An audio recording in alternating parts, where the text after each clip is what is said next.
உல்கதா பாமரனின் ஆன்மேக தீதல்.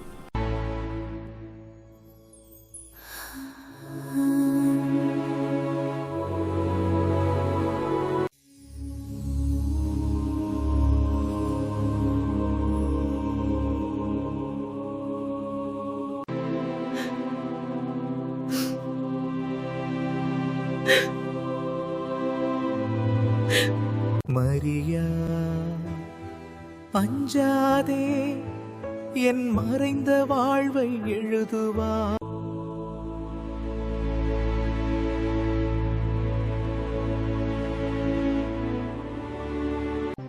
இன்று நான் வெளிப்படுத்தப் போவது நாசரேத்தில் என் மறைந்த வாழ்க்கையின் 4ஆம் அத்தியாயம்.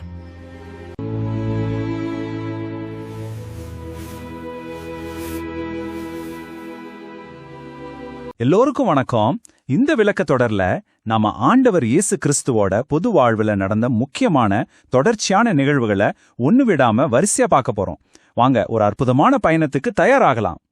அதாவது அவர் என்னென்ன போதனைகள் கொடுத்தாரு, அவருடைய சீடர்கள் என்ன மாதிரியான பணிகளை செஞ்சாங்க, அப்புறம் ஒவ்வொரு ஊரா ஒவ்வொரு கிராமமா போய் அவர் சொன்ன சுவிசேஷ அறிவிப்புகள், இது எல்லாத்தையும் நாம ரொம்ப தெளிவா பார்க்க போறோம். இந்த பயணத்தோட சிறப்பம்சங்கள் என்னன்னு கேக்குறீங்களா? சில முக்கியமான விஷயங்களை பார்க்க போறோம்.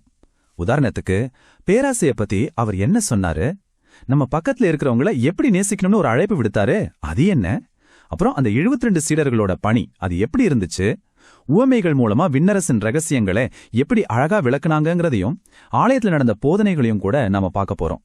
சுவாரஸ்யமா இருக்கும்ல? சரி, அவர் எங்கெல்லாம் பயணம் செஞ்சாரு? நாசரேத்துல ஆரம்பிச்சு கெராசா, நயின், மக்தலா, ராமோத்துன்னு சொல்லிட்டே போலாம். இந்த ஒவ்வொரு ஊர்லயும் அவரோட போதனைகளும் அற்புதங்களும் அங்கிருந்த மக்களோட வாழ்க்கையில ஒரு பெரிய தாக்கத்தை ஏற்படுத்துச்சு. நாமளும் அவரோட சேர்ந்து அந்த இடங்களுக்கு பயணம் செய்ய போறோம். யோசிச்சு பாருங்க, இந்த ஊழியத்தினால ஏற்பட்ட தாக்கம் எவ்வளவு பெருசுன்னு. பல பேரோட வாழ்க்கை தலைகீழா மாறிடுச்சு. சாதாரண மனுஷங்க சீடர்களா ஆனாங்க. ஏழைகள், நோயாளிகள், கஷ்டப்படுறவங்கன்னு எல்லாருமே ஆண்டவரோட இரக்கத்தை நேர்ல அனுபவிச்சாங்க. அவங்களோட அனுபவங்கள் நமக்கு என்ன கத்துக் கொடுக்குதுன்னு பார்க்கலாமா? சரி, இனி தாமதிக்க வேண்டாம். ஆண்டவர் இயேசு கிறிஸ்துவோட இந்த ஆழமான ஆன்மீக பயணத்தை நாம இப்போ தொடங்கலாம். வாங்க. அடுத்தடுத்து வரப்போற பகுதிகள்ல இந்த எல்லா நிகழ்வுகளையும் இன்னும் விரிவாக நாம பார்க்க போறோம். மறக்காம பாருங்க. சரி, நாம இப்ப பார்க்க போறது ஆண்டவர் இயேசுவோட வாழ்க்கையில ஒரு மிக முக்கியமான கட்டம். அதாவது அவர் எருசலேமை நோக்கி தன்னுடைய இறுதி பயணத்தை தொடங்குறாரு. இது சும்மா ஒரு ஊர்ல இருந்து இன்னொரு ஊருக்கு போற பயணம் கிடையாதுங்க. இது மனித இதயங்களுக்குள்ள அவர் செய்ய போற ஒரு பயணம். அந்த புழுதி படைஞ்ச சாலையில அவரோட சீடர்கள் அவரை பின்தொடர்ந்து வராங்க. இந்த பயணத்துல தான் அவருடைய இரக்கம், உண்மையான விசுவாசம்னா என்ன, அப்புறம் வரப்போற பெரிய மோதல்கள்னு அவருடைய ஊழியத்தோட மிக மிக முக்கியமான கட்டங்களை நாம ஒன்னொன்னா பார்க்க போறோம். இந்த பயணத்தோட ஆன்மீக பயணத்தை நாம முழுசா புரிஞ்சிக்க அது ஒரு 6 முக்கிய பகுதிகளா பிரிச்சு பார்க்கலாம். முதல்ல சமூகத்தால ஒதுக்கப்பட்டவங்க மேல அவர் காட்டுற இரக்கத்தை பத்தி பார்ப்போம். அப்புறம் உண்மையான விசுவாசம்னா என்னன்னு தெரிஞ்சுக்குவோம். நோய், பேய்கள் மேல அவருக்கு இருந்த அதிகாரத்தை பார்ப்போம். அதற்கடுத்து இறையரசை பத்தின அவரோட ஓமைகளை கேட்போம். அப்புறமா அவருக்கு எதிராக எப்படி முரண்பாடுகள் பெருகுச்சு, ஆனா அவரோட அன்பு எப்படி உலகளாவியதா இருந்துச்சுன்னு பார்ப்போம். கடைசியா ஒருத்தர் அவரை பின்தொடரணும்னா, ஒரு சீடரா ஆகணும்னா அதுக்கு என்ன விலை கொடுக்கணும் அப்படிங்கறதையும் பார்க்க போறோம். இது ஒவ்வொன்றுமே இயேசுவோட போதனைகள்ல ரொம்ப முக்கியமான ஒரு பகுதி. சரி, நம்ம பயணத்தோட முதல் பகுதிக்குள்ள போகலாம். ஒதுக்கப்பட்டோர் மீது இரக்கம். இது எங்க நடக்குதுன்னா, எரிகோவுக்கு போற அந்த புழுதி நிறைஞ்ச சாலையில நடக்கிற சந்திப்புகள்ல தான். இந்த இடத்துல சமூகத்தோட ஓரத்துல வாழ்ற மக்கள் மேல இயேசு எவ்வளவு ஆழமான இரக்கம் காட்டுறாருங்கிறத பார்க்க போறோம். அவர் சந்திக்கிற மனிதர்கள் மூலமா அவருடைய ஊழியத்தோட மைய நோக்கமே என்னன்னு நமக்கு தெளிவா புரியும்.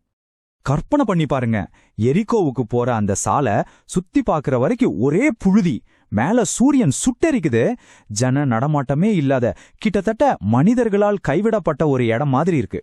இந்த பயங்கரமான தனிமைக்கு நடுவுல சாலையோரத்துல ஒரு சமாரிய பிச்சைக்காரர் உட்கார்ந்திருக்காரு. அவரை பார்த்தாலே தெரியுது சமூகம் அவரை எந்த அளவுக்கு ஒதுக்கி வச்சிருக்குன்னு. பொதுவா என்ன நடக்கும்? உதவி கேட்கறவங்க தான் முதல்ல பேசுவாங்க இல்லையா? ஆனா இங்க பாருங்க, ஆண்டவர் இயேசுவே முன்னால போய் அந்த மனிதர்கிட்ட நீங்கள் யார் அப்படின்னு கேட்கிறாரு. இது ஏதோ சும்மா கேட்கிற கேள்வி இல்ல. அந்த மனிதனோட கதைய, அவனோட அடையாளத்தை இயேசு எவ்வளவு மதிக்கிறாருங்கிறதுக்கு இது ஒரு பெரிய அறிகுறி. அதுக்கு அந்த மனிதர் என்ன சொல்றாருன்னா, அவரும் அந்த நசரேய இறைவாக்கினரான இயேசுவை தேடிதான் அங்க வந்திருக்கேன்னு சொல்றாரு. அப்போ அந்த பிச்சைக்காரர் சொல்றாரு, நான் ஒரு புறசமயத்தவன் அப்படின்னு. அதாவது அவர் யூத மதத்தை சேர்ந்தவர் கிடையாது. ஆனா அதுக்கடுத்து அவர் சொல்ற வார்த்தை தான் ரொம்ப சக்தி வாய்ந்தது. ஆனாலும் அவர் கடவுளின் மகன் என்று நான் நினைக்கிறேன் அப்படின்னு சொல்றாரு. யோசிச்சு பாருங்க, இது ஏதோ குருட்டுத்தனமான நம்பிக்கை இல்ல.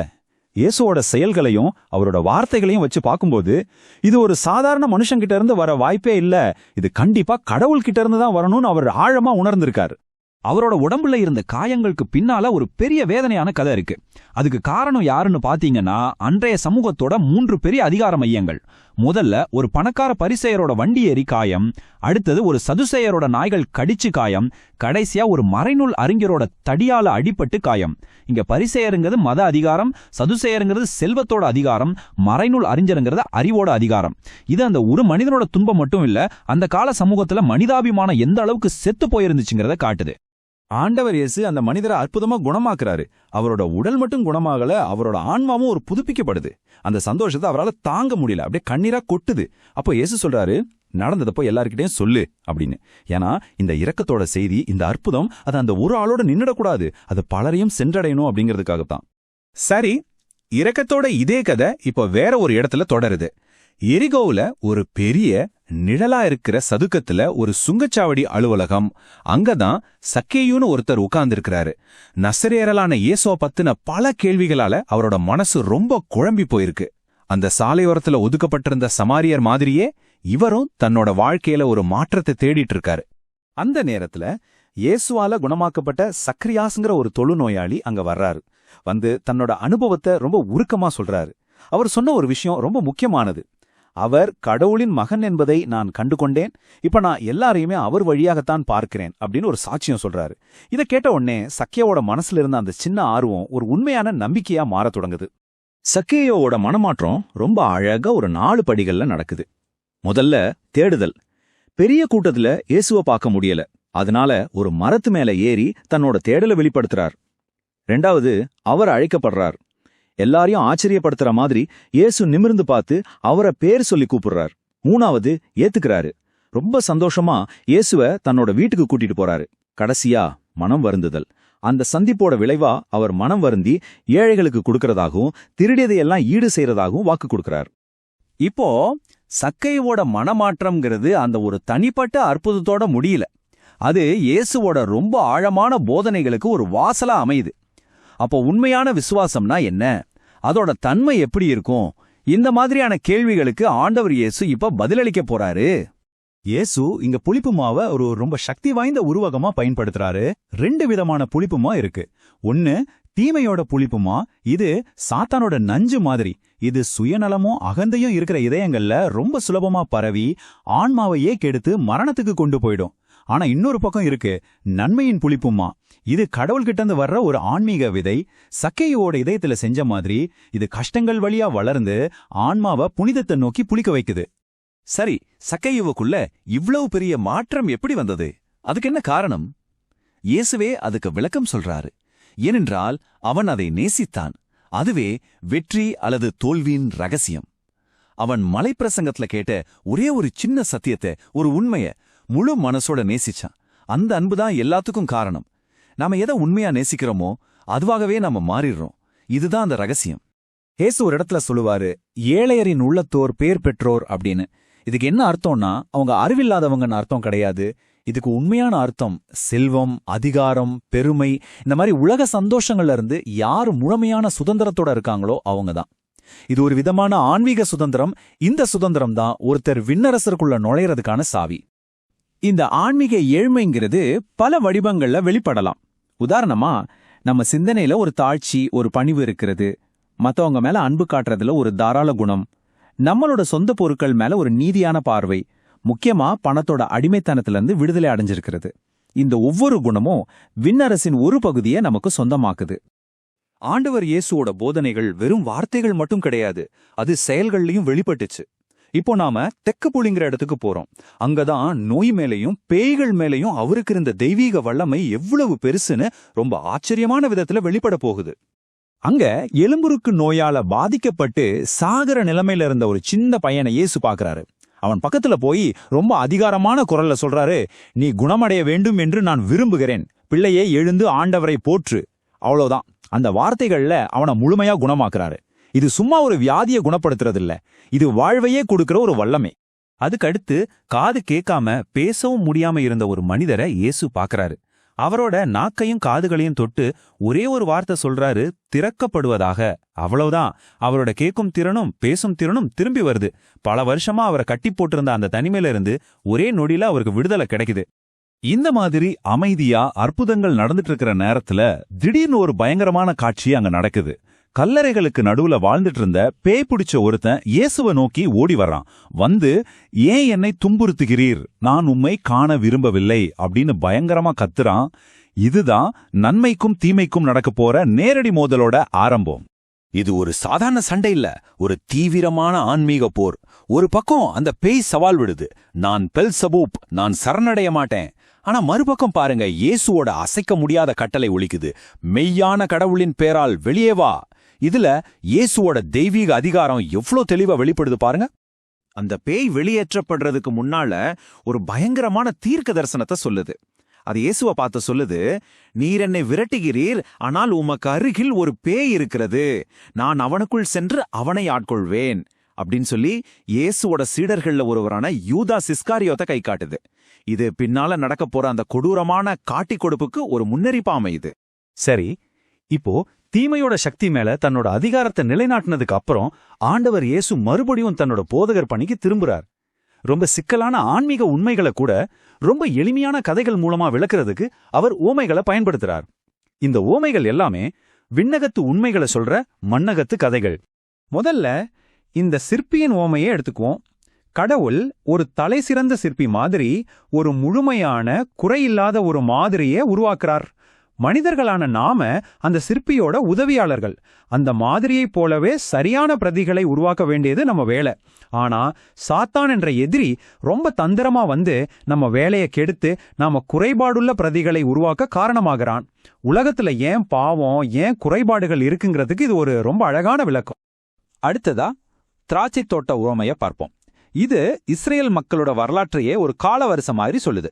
முதல்ல படைப்பு, அதாவது தோட்டத்து உரிமையாளர் ஒரு அருமையான திராட்சை தோட்டத்தை நடுகிறார். அதுதான் கடவுள் உலகை உருவாக்குவது. அப்புறம் அதை திராட்சை தோட்டக்காரர்களிடம், அதாவது மனிதர்களிடம் கொடுத்து பயிரிட சொல்றார். பலனை சேகரிக்க அவர் அனுப்புற வேலையாட்கள், அதாவது இறைவாக்கினர்கள் அடிக்கப்படுறாங்க, கொல்லப்படுறாங்க. கடைசியா அவர் தன்னோட சொந்த மகனையே அனுப்புறார். ஆனா அவரும் கொல்லப்படுறார். இது இயேசு தனக்கு நடக்க போற பாடுகளையும் அதுக்கப்புறம் வரப்போற தீர்ப்பையும் முன்னாடியே சொல்ற மாதிரி இருக்கு. இயேசுவோட பணி பரவ அவருக்கு எதிரான முரண்பாடுகளும் அதிகமாகுது.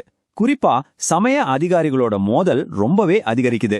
ஆனா அதே நேரத்துல ஒரு ஆச்சரியமான விஷயமும் நடக்குது. யூதர்கள் இல்லாத புறவணத்தார் நகரமான செசேரியாவில் ரோமானியர்கள் மத்தியில கூட அவரோட போதனைகள் ஒரு பெரிய தாக்கத்தை ஏற்படுத்துது. இதுல இருந்து என்ன தெரியுது? அவரோட செய்தி ஒரு குறிப்பிட்ட இனத்துக்கு மட்டும் இல்ல, அது உலகத்துல இருக்கிற எல்லாருக்குமானதுங்கிறது தெளிவா தெரியுது. இந்த எல்லா மோதல்களுக்கும் மையமான ஒரு காரணம் என்னன்னா அது வெளிவேடம். அதனாலதான் இயேசு திரும்ப திரும்ப தம்முடைய சீடர்களை எச்சரிக்கிறார், பரிசேயரின் புளிப்பு மாவாகிய வெளிவேடத்தை குறித்து எச்சரிக்கையாயிருங்கள். ஏன்னா உண்மையான விசுவாசத்துக்கு இருக்கிற மிகப்பெரிய எதிரியே இந்த போலியான பக்தி தான். செசரியாவுல இயேசுவோட பணி ஒரு பெரிய முரண்பாட்டை நம்ம கண்ணு முன்னால காட்டுது. ஒரு பக்கம் பார்த்தா ரோமானியர்களோட கலியாட்டம், மயில்கறி, விலையுயர்ந்த மதுன்னு அவங்களோட ஆடம்பர விருந்துகள். இன்னொரு பக்கம் பாருங்க, அரசருக்கெல்லாம் அரசரான இயேசு ஒரு ஏழை கயிறு திரிக்கிறவரோட கிடங்குல ஒரு கரடுமுரடான சணல் சாக்கு மேல படுத்து தூங்குறாரு. விண்ணரசோட மதிப்பீடுகளுக்கும் இந்த உலரத்தோட மதிப்பீடுகளுக்கும் எவ்வளவு பெரிய வித்தியாசம் இருக்குன்னு இது ரொம்ப தெளிவா காட்டுது. கடவுளோட தீர்ப்பு எப்படி இருக்கும்னு விளக்குறதுக்கு இயேசு தந்தைய பத்தின ஒரு ஊமைய சொல்றாரு. விண்ணகத்தில் உள்ள தந்தை ஒரு பெரிய குடும்பத்தின் தந்தையால் அடையாளப்படுத்தப்படுகிறார். அந்த தந்தை தன்னோட ஒவ்வொரு பிள்ளைக்கும் சமமான 2 பொக்கிஷங்களை கொடுக்கறாரு. ஒன்னு நேரம், இன்னொன்னு சுயசித்தம், அதாவது நல்லது கெட்டதை தேர்ந்தெடுக்கிற சுதந்திரம். அவங்க அதை எப்படி பயன்படுத்துறாங்கங்கிறத வச்சுதான் அவரோட தீர்ப்பு இருக்கும். இதிலிருந்து நம்ம வாழ்க்கையில நாம எடுக்கிற ஒவ்வொரு முடிவும் எவ்வளவு முக்கியமானதுன்னு நமக்கு புரியுது. சரி, இப்போ கடைசி பகுதிக்கு வரோம். சீடத்துவத்தின் விலை. இயேசுவை பின்தொடர்றதுங்கிறது வெறும் அற்புதங்களை பார்க்கறதோ போதனைகளை கேட்கறது மட்டும் கிடையாது. அதுக்கு ஒரு விலை கொடுக்கணும். இந்த பயணத்தோட இந்த கட்டத்துல தான் ஒரு சீடனா இருக்கிறதுல இருக்கிற உண்மையான சவால்கள் என்ன, தியாகங்கள் என்னன்னு நாம பார்க்க போறோம். இது முக்கியமா அப்போஸ்தலர்களோட சோர்வு, அவங்களோட பயம் மூலமா நமக்கு வெளிப்படுது. சலமோனோட கிராமத்துல அப்போஸ்தலர்களோட மனித பலவீனம் ரொம்ப அப்பட்டமா தெரியுது. குறிப்பா யூதாஸ் இஸ்காரியோத்தோட தலைமையில அவங்க பயணத்தோட கஷ்டங்களை நினைச்சு ரொம்ப கடுமையா புகார் சொல்றாங்க. உடம்பு வலி, காய்ச்சல் வந்துருமோன்னு பயம், போட்டிருக்கிற ஆடையெல்லாம் ஈரம், உட்கார கூட ஒரு இடம் இல்ல, சோர்வு, பட்டினின்னு அடுக்கிக்கிட்டே போறாங்க. சனகரியம் சங்கத்திலையும் தங்களுக்கு இருந்த மதிப்பு போயிருச்சுன்னு வருத்தப்படுறாங்க. இது என்ன காட்டுதுன்னா, எவ்வளோ பெரிய தெய்வீக பணியில இருந்தாலும் இந்த மாதிரி மனித போராட்டங்கள் வரத்தான் செய்யும். ஒரு பக்கம் அப்போஸ்தலர்கள் இப்படி புகார் சொல்லிட்டு இருக்க, இன்னொரு பக்கம் முற்றிலும் மாறுபட்ட ஒரு குரல் கேக்குது. அது யோசேப்புங்கிற சீடரோட குரல். அவரும் இயேசுவை பின்தொடர்ந்ததுக்காக காயப்பட்டு இயேசுவால குணமாக்கப்பட்டவர். அவர் என்ன சொல்றாரு பாருங்க. என் தந்தை செய்தது போல உமக்காக என் ரத்தத்தை சிந்திதலில் நான் பெருமை கொள்கிறேன் அப்படின்னு ரொம்ப சந்தோஷமா சொல்றாரு. ஒரே துன்பத்தை 2 பேர் 2 விதமான மனநிலையில பாக்குறாங்க. இயேசுவோட போதனைகள் வெறும் காதால கேட்டுட்டு போறதுக்கு இல்ல, அது செயலுக்கு வழி நடத்துறதுக்கு. இதுக்கு ஒரு அருமையான உதாரணம் ஆர்யா கல்லாவோட மீட்பு. இயேசுவோட இரக்கத்தை பத்தின போதனையால மனசு தொடப்பட்ட சில ரோமானிய உயர்குடி பெண்கள் ஒரு நாள் ராத்திரியோட ராத்திரியா ஆர்யாங்கிற ஒரு சின்ன அடிமை பெண்ணை அவளோட கொடூரமான எஜமானன் கிட்ட இருந்து மீட்டுட்டு வராங்க. விசுவாசங்கிறது இப்படிதான் எல்லா சமூக எல்லைகளையும் தாண்டி செயல்ல வெளிப்படணும். கடவுளை பத்தின ஆழமான உண்மைகளை ஒரு குழந்தைக்கு எப்படி புரிய வைக்கிறது? இது ஒரு பெரிய சவால். இங்க அப்போஸ்தலரான பர்த்தலமேயும் மீட்கப்பட்ட அந்த சின்ன பொண்ணு ஆர்யா கிட்ட ரொம்ப பொறுமையா பேசிட்டு இருக்காரு. அந்த குழந்தை ரொம்ப அப்பாவித்தனமா கேக்குது, அவர் ஏன் கடவுள்? அவர் ரொம்ப நல்லவராகவும் அழகாகவும் இருக்கிறதுனாலயா அப்படின்னு. அந்த குழந்தைத்தனமான கேள்விக்கு அவர் ரொம்ப மென்மையா பதில் சொல்லி புரிய வைக்க முயற்சி பண்றாரு. இதுதான் போதிக்கிறதுல இருக்க வேண்டிய அன்பும் பொறுமையும். எருசலேமை நோக்கிய இந்த நீண்ட ரொம்ப கடினமான பயணத்தோட கடைசில ஆண்டவர் இயேசு தன்னுடைய தாய் மரி அன்னை கிட்ட ஆறுதல் தேடுறாரு. அவங்க கிட்ட ரொம்ப மென்மையா சொல்றாரு, உம்முடைய ஜெபங்கள் வழியாகத்தான் என் பெலன் எனக்கு வருகிறது. பாருங்க, இந்த உலகத்துக்கே இரக்கத்தையும் சத்தியத்தையும் கொண்டு வந்த அந்த இறைமகன் கடைசியில தன்னோட தாயோட அன்புலையும் ஜெபத்திலையும் தான் அமைதியும் பெலத்தையும் தேடுறாரு. இது எவ்வளவு பெரிய தெய்வீக பணியாக இருந்தாலும் அதுக்குள்ள மனித உறவுகளோட முக்கியத்துவம் எவ்வளவு பெருசுங்கிறத நமக்கு ஞாபகப்படுத்துது. நாசரேத்துல ஓய்வு நாளுக்கு பிறகு ஒரு மாலை பொழுதுல நாம இருக்கோம். இப்போ ஒரு புதிய பயணத்துக்கான ஏற்பாடுகள் வேகமா நடந்துட்டு இருக்கு. பயணப் பைகள் எல்லாம் கட்டப்படுது, மிதியடிகள் எல்லாம் சரியா இருக்கான்னு பாக்குறாங்க, கழுதைகளுக்கு தீனி வைக்கிறாங்க. புன்னகையும் ஆசீர்வாதமும் ஒரு பக்கம் இருந்தாலும் இன்னொரு பக்கம் கண்ணீரோட பிரியாவிடைகளும் பரிமாறிக்கொள்ளப்படுது. இந்த முழு பயணத்திலையும் ஆண்டவர் இயேசுவோட போதனைகள், அவர் செஞ்ச அற்புதங்கள்னு 6 முக்கியமான பகுதிகளை நாம ஒன்னொன்னா ரொம்ப விரிவாக பார்க்க போறோம். எல்லாரும் புறப்பட தயாரா இருக்காங்க. அந்த நேரத்துல தோமா அன்னை மரியாள் கிட்ட வராரு. வந்து பள்ளத்தாக்கின் அல்லி மலர்களைப் போலவே ரொம்ப நேர்த்தியா செஞ்ச ஒரு அலங்கார ஊசிய அவங்க கிட்ட பரிசா கொடுக்கறாரு. பாக்கறதுக்கே அது ஒரு கை தேர்ந்த கலைஞரோட உன்னதமான படைப்பு மாதிரி இருக்கு. தோமா ரொம்ப உணர்ச்சி வசப்பட்டு சொல்றாரு, தாயே, அன்னைக்கு என் ஆண்டவர் உங்களை பள்ளத்தாக்கின் அல்லி மலர்களுக்கு ஒப்பிட்டு பேசினாரே, அன்னையிலிருந்து இதை செய்யணும்னு ஆசைப்பட்டேன், தயவு செஞ்சு இதை ஏத்துக்கோங்க அப்படின்னு சொல்லி அந்த பரிச கொடுக்கறாரு. ஆனா அந்த உணர்ச்சிகரமான பிரியாவிடை நேரத்துல ஒரு சின்ன சர்க்கல் நடக்குது. பேதுரு தெரியாம சிந்திக்கியை பத்தி தோமா கிட்ட வாய் தவறி சொல்லிடுறாரு. ஆனா அது ஆண்டவர் ரொம்ப ரகசியமா வைக்க நினைச்ச ஒரு விஷயம். தன் தப்ப உணர்ந்த உடனே பேதுருவுக்குள்ள ஒரு பெரிய மனவருத்தம். தோமா அவரை சமாதானப்படுத்த பாக்குறாரு. பேதுரு, கவலைப்படாதீங்க, நான் இதை யார்கிட்டயும் சொல்ல மாட்டேன்னு சொல்றாரு. ஆனா பேதுரு கேக்கல. இல்ல, நான் ஆண்டவர்கிட்ட என் தப்ப இப்பவே போய் சொல்லணும், இல்லனா எனக்கு நிம்மதியே கிடைக்காது அப்படின்னு ரொம்ப உறுதியா சொல்றாரு. உடனே போய் ஆண்டவரோட கால்ல விழுந்து, நான் பாவம் செஞ்சுட்டேன், என்ன மன்னிச்சிடுங்கன்னு கதறாரு. ஒரு பக்கம் பேதுரு இப்படி பயத்தாலையும் குற்ற உணர்ச்சியாலையும் துடிச்சிட்டு இருக்கிறாரு. ஆனா இயேசுவோ ரொம்ப மென்மையா அவரை மன்னிக்கிறாரு. உன்னோட நேர்மை அந்த தவறையே இல்லாம ஆக்கிடுச்சு, நீ எந்த கெட்ட எண்ணத்தோடையும் பேசல அப்படின்னு சொல்லி நேர்மையோட முக்கியத்துவத்தை ரொம்ப அழகா புரிய வைக்கிறாரு. பாருங்க, பேதுருவோட நேர்மையால இறைவனோட மன்னிப்பு அங்கே வெளிப்பட்டுச்சு. அதே நேரத்துல இங்க நாசரேத்ல தங்கியிருந்த அன்னை மரியாளும் குளோப்பாவோட மரியாளும் சீடத்துவத்தோட இன்னொரு பக்கத்தை பத்தி பேசிட்டு இருக்காங்க. அதாவது அதுல இருக்கிற துன்பங்களையும் அது கொடுக்கற அந்த தெய்வீகமான மகிழ்ச்சியையும் பத்தி. குளோப்பாவோட மரியா தன் துயரத்தை பகிர்ந்துக்கும் போது கன்னி மரியா தன் உலகளாவிய பங்க பத்தின ஒரு ஆழமான புரிதலை வெளிப்படுத்துறாங்க. இறைவனோட சித்தத்துக்காக இந்த பிரிவோட வழியை ஏத்துக்கிட்டு சொல்றாங்க, இறைவனோட சித்தத்தை செய்யறதுலயும் அவரோட மகிமைக்கு ஒத்துழைக்கிறதுலயும் நம்ம ஆவி இயற்கைக்கு அப்பாற்பட்ட ஒரு பெரிய மகிழ்ச்சியில களி கூறுது அப்படின்னு. இப்போ பயணக்குழுவினர் தங்களோட வழியில போயிட்டு இருக்காங்க. அப்போதான் உங்க கண்ணுல ஒரு அதிர்ச்சியான காட்சி தெரியுது. ஒரு பெரிய புல்வெளியில தீப்பிடிச்சு அது பக்கத்துல இருக்க காட்டையும் ஒரு கிராமத்தையும் நோக்கி கட்டுப்பாடே இல்லாம வேகமா பரவிட்டு இருக்கு. அந்த அற்புத நிகழ்வு எப்படி படிப்படியா நடந்துச்சுன்னு பார்க்கலாம். முதல்ல அந்த காஞ்ச போன புல்வெளியில தீ மழன்னு பரவுது. அங்கிருந்த மரவெட்டிகள் எவ்வளவோ முயற்சி செஞ்சும் தீய அணைக்க முடியல. அடுத்து குன்றோட விளிம்புக்கு போன இயேசு புன்னகையோட தன் கைகளை விரிச்சு ரொம்ப அதிகாரமா, நில், அணைந்து போ, நான் விரும்புகிறேன் அப்படின்னு கட்டளையிடுறாரு. சொன்ன மறுநொடியே அந்த தீயோட சீற்றம் அடங்கி அப்படியே தணலா மாறி அப்புறம் முழுசா அணைஞ்சே போயிடுது. கண்ணு முன்னாடியே நடந்த இந்த அற்புதத்தை பார்த்த மரவெட்டிகளுக்கு என்ன செய்யறதுன்னே தெரியல. நேரா வந்து இயேசுவோட கால்ல விழுந்து மெஸ்ஸியாவால மட்டும்தான் இதை செய்ய முடியும்னு சொல்லி அவரை மெஸ்ஸியான்னு உடனே ஏத்துக்கிறாங்க. அப்போ இயேசு அந்த நெருப்பையே ஒரு உருவகமா பயன்படுத்தி மக்களுக்கு ஒரு முக்கியமான போதனையை கொடுக்கறாரு. ஒரு சின்ன தீப்பொறி எப்படி ஒரு முழு பள்ளத்தாக்கையும் எரிச்சதோ அதே மாதிரிதான் என் எதிரிகளோட தூண்டுதல்கள்ங்கிற நரகப்பொறிகள் உங்க இதயத்துல வீசப்படும். நீங்க அதுக்கு தயாரா இருக்கணும். வெறுப்புங்கிற நெருப்ப கடவுள் மேல இருக்கிற அன்பின் நெருப்பாலதான் ஜெயிக்க முடியும்னு சொல்லி ஆவிக்குரிய விழிப்புணர்வை வலியுறுத்துறாரு. அப்போ ஒரு சீடர் கேக்குறார், ஆண்டவரே, நீங்க ஏன் சிரிச்சீங்க? அதுக்கு இயேசு சொன்ன பதில் ரொம்ப ஆழமானது. அந்த தீப்பிழம்புகள் எப்படி இந்த பள்ளத்தாக்குல பரவுச்சோ அதே மாதிரி என் போதனையும் உலகம் முழுக்க பரவும். அது ஒளியா, தூய்மையா, நன்மையா இருக்கும். தீமையான கொள்கைகளும் பாவங்களும் ஏன் போதனையோட நெருப்பால தூய்மையாக்கப்படும். அதனாலதான் நான் சிரிச்சேன் அப்படின்னு விளக்குனார். இயேசுவோட போதனை ஒரு நெருப்பு மாறி பரவ போகுதுன்னு அவர் சொன்னதுக்கு மறுநாள் காலையில இன்னொரு நெருப்பு, அதாவது சந்தேகம், சதி, குழப்போன்னு நிறைஞ்ச யூதாஸ் இஸ்காரியோத்து நாசரேத்துக்கு வந்து அண்ணன் மரியாளோட கதவை தட்டுறான். மரியாவுக்காக காத்துட்டு இருக்கும்போது யூதாஸோட மனசுக்குள்ள ஒரு பெரிய புயலே அடிக்குது. தனக்கு தானே பேசிக்கிறான், திபேரியாவுல நடந்ததை எப்படியாவது சரி பண்ணணும். ஒருவேளை உங்க ஆண்டவர்கிட்ட சொல்லிருப்பாங்களோ? இல்ல, சொல்லிருக்க மாட்டாங்க. ஒரு ராஜ்யத்தையே கனவு கண்டுட்டு இப்ப ஒண்ணுமில்லாம திரும்பி போறது எவ்வளோ வேதனையா இருக்கு. நான் விலகி போறதுதான் நல்லது. மரியா வந்த உடனேயே யூதாஸ் கப்பர்நாகம் போயிட்டு வர்றேன்னு ஒரு பொய்ய சொல்றான். ஆனா மரியா உடனே அவனோட பொய்ய கண்டுபிடிச்சிடுறாங்க. ரொம்ப மென்மையா, ஆனா அதே சமயம் ரொம்ப கடுமையா கேக்குறாங்க, பொய் சொல்லாத யூதாஸ், பொய்ங்கிறது திருட்டுக்கும் கொலைக்கும் முதல் படி. உன்னோட தாய் மனசு உடைஞ்சு சாகணும்னு நீ விரும்புறியா? தொடர்ந்து மரியா சொல்றாங்க, என் இதயத்துல நிறைய வாள்கள் ஊடுருவும். அதுல ஒரு வாள் உன்னோடதா இருக்கும். அந்த வாளை என்னால ஒருபோது உருவ முடியாது. உன்னோட நினைவை என் இதயத்தை விட்டு என்னைக்குமே போகாது. இதச் சொல்லி யூதாஸால தனக்கு வரப்போற அந்த பெரிய வேதனைய அவங்க அப்பவே உணர்றாங்க.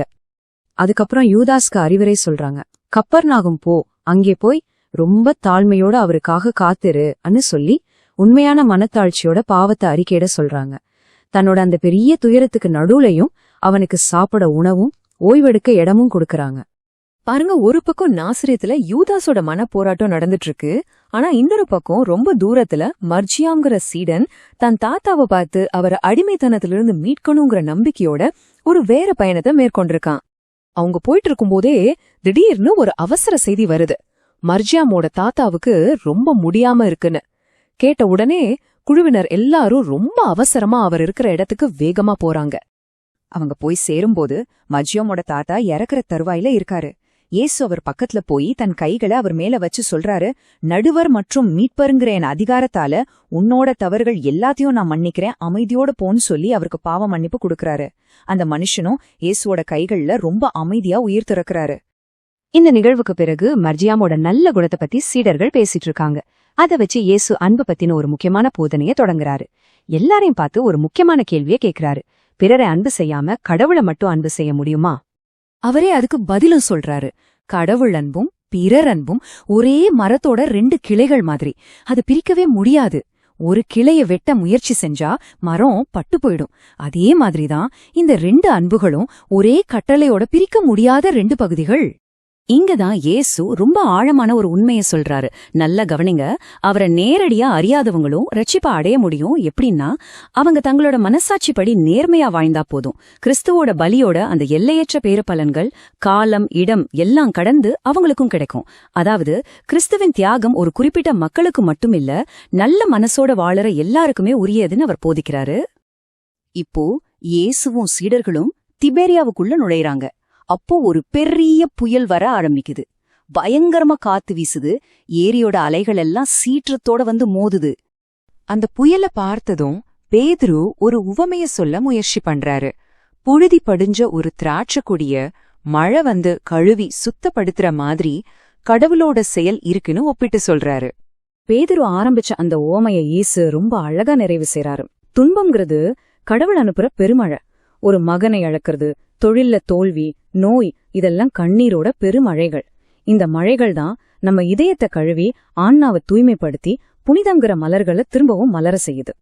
அடுத்ததா அவங்க கப்பர்நாகம்ல இருக்கும்போது ஒரு ரோம நூற்றுவர் தலைவர் இயேசுகிட்ட வராரு. வந்து தாம் வேலைக்காரனுக்கு உடம்பு சரியில்லை, அவனை குணமாக்கணும்னு கேக்குறாரு. இயேசு அவரோட வீட்டுக்கு போக சம்மதிக்கும் போது அந்த நூற்றுவர் தலைவர் சொல்றாரு, ஆண்டவர, நீர் என் வீட்டுக்குள்ள வர்றதுக்கு நான் தகுதியே இல்லாதவான். ஆனா நீங்க இங்கிருந்தே ஒரு வார்த்தை மட்டும் சொல்லுங்க, என் ஊழியன் குணமாயிடுவான் அப்படின்னு சொல்லி தன்னோட ஆழமான விசுவாசத்தை வெளிப்படுத்துறாரு. அந்த பிற இனத்தவரோட விசுவாசத்தை பார்த்து வியந்து போன இயேசு சுத்தி இருந்தவங்கள பார்த்து, நான் உறுதியா உங்களுக்கு சொல்றேன், இஸ்ரேலர்கள்ட்ட கூட இந்த மாதிரி ஒரு விசுவாசத்தை நான் பார்த்ததில்ல அப்படின்னு சொல்லி அவரை புகழ்ந்து பேசுறாரு. இப்போ ஒரு அமைதியான மாலை நேரம். கலிலேய கடல்ல படகுகள் எல்லாம் மகதலாவை நோக்கி போயிட்டு இருக்கு. இயேசுவோட படக, ரோமர்களோட படகுகள் உட்பட நிறைய படகுகள் பின்தொடர்ந்து வருது. ரோமர்களோட படகுகளை பார்த்ததும் பேதுருவுக்குள்ள பெருமை வந்துடுது. அவங்கள முந்தணும்னு நினைக்கிறாரு. இயேசு உடனே அவரை கண்டிக்கிறாரு. அந்த கோபத்துல பேதுரு செஞ்ச ஒரு தவறால படகே கவிழற நிலைமைக்கு போயிடுது. தன் தப்ப உணர்ந்த பேதுரு ரொம்ப மனத்தாழ்மையோட சொல்றாரு, பெருமை ஒரு தீய ஆலோசகன்னு, நானே எனக்கு ஒரு உவமையா ஆகிட்டேன் அப்படின்னு. இயேசு இந்த நிஜ வாழ்க்கை சம்பவத்தை அந்த நேரத்திலே ஒரு பொது உவமையா மாத்தி சுத்தி இருந்த எல்லா படகுகளுக்கும் கேக்குற மாதிரி பேச ஆரம்பிக்கிறாரு. பேதுருவோட செயலை வச்சு இயேசு சொன்ன அந்த உவமையோட மைய செய்தி இதுதான். கடவுளுக்கு முக்கியமானது நம்ம செய்யோட முடிவு மட்டும் இல்ல, நம்ம இதயத்தோட நோக்கமோ விருப்பமும் தான். பேதுரு பெருமையால தப்பு செஞ்சாலும் அவன் கெட்டது செய்ய விரும்பல. அதனால இயேசு சொல்றாரு, நல்மனம் கொண்ட தம் பிள்ளைகளுக்கு உதவவும் ஆசிர்வதிக்கவும் மன்னிக்கவும் கடவுள் அன்போட முன்வருவார் அப்படின்னு. இயேசு தன்னோட போதனைய ரொம்ப கவித்துவமான ஒரு அறிவுரையோட முடிக்கிறாரு. இப்போ நீங்க அமைதியோட உங்க வீடுகளுக்கு போங்க. பாருங்க, விண்மீன்கள் வானத்தை நிரப்பியிருக்கு, நிலவு இந்த உலகத்தை தன்னோட தூய்மையால உடுத்தியிருக்கு. நீங்களும் போங்க, விண்மீன்களைப் போல கீழ்ப்படிதல் உள்ளவங்களாகவும் நிலவைப் போல தூய்மையானவங்களாகவும் ஆகுங்க. இந்த ஒரு கேள்வி நல் மனம்ங்கிற அந்த கொள்கையை நம்ம வாழ்க்கையில எப்படியெல்லாம் செயல்படுத்தலான்னு நம்மள ஆழமா சிந்திக்க வைக்குது. யோசிச்சு பாருங்க, ஒரு நீண்ட நெடிய பயணம். ஆண்டவர் இயேசுவும் அவரோட சீடர்களும் ரொம்பவே களைச்சு போயிருக்கிறாங்க. இலையுதிர் காலத்தோட அந்த இதமான மாலை நேரம், காத்துல பழங்களோட நறுமணம் வீசுது. அப்போதான் அவங்க மெரோம் ஏரிக்கு பக்கத்துல இருக்கிற யூதா மற்றும் அண்ணாவோட வீட்டுக்கு வந்து சேர்றாங்க. சரி, ஆண்டவரோட எருசலேம் பயணத்துல இந்த முக்கியமான கட்டத்துல என்னெல்லாம் நடந்துச்சு, அவர் என்ன போதனைகளை கொடுத்தாரு, ரொம்ப ஆழமான சில உரையாடல்கள் நடந்துச்சு. அது எல்லாம் தான் நம்ம இப்போ வரிசையா பார்க்க போறோம். நம்மளோட இந்த பயணம் யூதா மற்றும் அண்ணாவோட வீட்ல இருந்து தொடங்குது. அங்கதான் ஆண்டவர் இயேசு தன்னுடைய சீடர்களுக்கு சேவை செய்யறதுக்கு என்ன ஒரு விண்ணக பலன் இருக்குன்னு விளக்க ஆரம்பிக்கிறாரு. அதாவது, ஒரு சீடருக்கு செய்யப்படுவது எனக்கே செய்யப்படுவது மாதிரின்னு சொல்றாரு. இதிலிருந்து என்ன தெரியுது? அவருக்கும் அவரோட சீடர்களுக்கும் இடையில ஒரு பிரிக்க முடியாத பந்தம் இருக்கு. அவங்களுக்கு நாம ஒரு சின்ன உதவி செஞ்சா கூட அத ஆண்டவருக்கே சேரதா அவரை ஏத்துக்கிறாரு. அப்ப பாருங்க, அது எவ்வளவு ஒரு புனிதமான செயல். ஆண்டவர் இயேசு வெறும் வார்த்தையோட நிறுத்தல, செயலாலையும் காட்டுறாரு. அங்கிருந்த யூதா அண்ணா கிட்ட போய் ரொம்ப தனிப்பட்ட முறையில ஒரு உதவி கேக்குறாரு.